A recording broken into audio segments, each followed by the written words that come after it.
Hey there, friends, and welcome back to another 3-Minute Thoughts. My name is Derek. In the next 3 minutes, we're going to slow down and take one chapter of the New Testament. No pressure to agree, just room to listen and believe.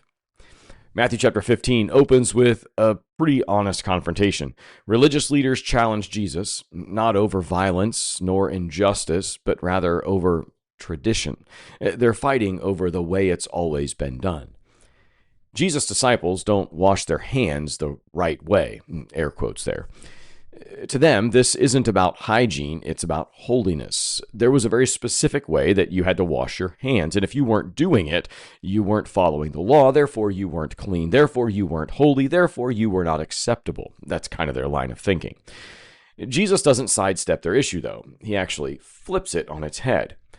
He points out how easy it is to protect tradition while neglecting honest love, especially when traditions benefit those in power.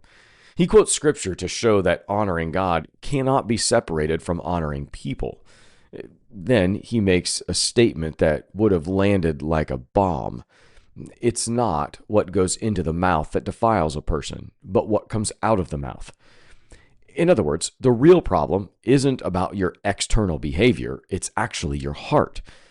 Words shaped by pride, anger, or contempt reveal something deeper going on inside of your life. And then Matthew pushes the story one step further.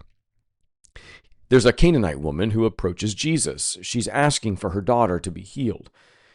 She's a Gentile. She's an outsider, someone who does not belong according to the religious categories of their day. At first, Jesus seems to resist. The exchange is almost uncomfortable, maybe even a tad jarring, but the woman persists. She refuses to be dismissed. And Jesus responds, not with correction, but with honest praise. Her faith is recognized, and her daughter is healed. The chapter ends with Jesus healing many others and feeding another massive crowd, yet again with limited resources that somehow became enough. So there's a thread running through this entire chapter. Matthew 15 challenges the instinct to draw lines that keep people out while calling it faithfulness. It suggests that God is less interested in polished appearances and more attentive to humility, persistence, and mercy.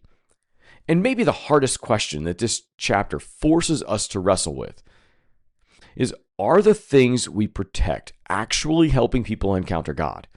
Or are they just helping us feel better about ourselves? Are the things we protect helping people see Jesus, or are they there just to help us feel more secure about how we've always done it? That's a question only you can answer. Thanks for taking these 3 minutes. Be well, friends.